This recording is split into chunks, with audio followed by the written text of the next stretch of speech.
Now we're asked to find the composite of these two functions.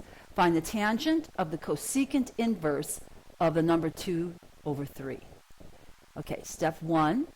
First, we're going to form a right triangle with the angle theta equal to the cosine inverse of 2/3 and draw it in the appropriate quadrant. So we're going to name theta to get started, what we said here in this step 1. We're going to name it cosine inverse. So we're going to let theta equal cosine inverse of the number 2/3, where 2/3, the argument for the cosine inverse function, is in the interval between the closed interval from -1 to 1. Why -1 to 1? Because that is the domain of the cosine inverse. And we're taking the cosine, we want theta to be in the domain. And that implies that the cosine of theta is going to be equal to 2 over 3 by definition of cosine inverse, where we have theta restricted to the closed interval between 0 and pi. Now, 0 to pi, that's the range of the cosine inverse. In other words, it's a domain of cosine. Okay, let's write our quadrants 1, 2, 3, 4, and let's look at the restricted domain from 0 to pi and shade that region. I should say it's actually the restricted range of cosine inverse. And that tells us something. Now, before we go any further, let's see what that tells us. Since theta lives in the restricted region between 0 and pi, and we've shaded both that region from 0 to pi, it's quadrant 1 and quadrant 2. And the other condition is that the cosine of theta has to equal a positive 2/3.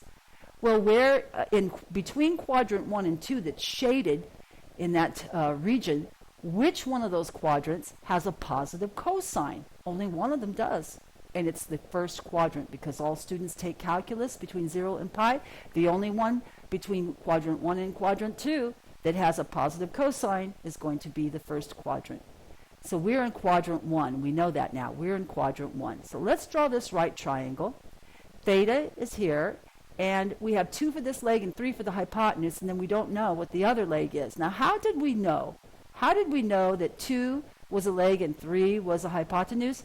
Because we just said that the cosine of theta, and we know cosine is adjacent over hypotenuse, is equal to 2 over 3. So the adjacent side is 2, the hypotenuse side is 3. We don't know what the opposite side is, the other leg, so we're going to use Pythagoras.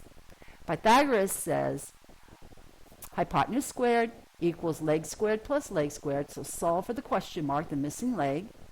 So when we get that alone, we get question mark equals plus or minus the square root of 9, that's 3 squared, minus 4, that's 2 squared. It's plus or minus the square root of 5. Well, which is it, plus or minus? Well, we know we're in quadrant 1. And in quadrant 1, now think about it. What are we looking for, this question mark? Look at the picture. It's going to be the y value. It's going to be the y value when we put it into the first quadrant. You'll see that in just a moment. Y values are positive in the first quadrant. So this is going to be question mark equals positive square root of 5. So that implies the following picture in the first quadrant. Our right triangle, it has leg 2, there's theta, it has leg 2, hypotenuse 3, and the opposite side is the square root of 5. So now we're ready for the last step, evaluate the tangent of this theta. Now what is theta?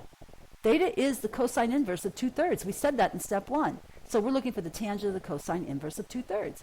But we're using this triangle and we're using theta. The tangent of theta is defined to be the opposite over the adjacent, so it's equal to opposite over adjacent, O over A.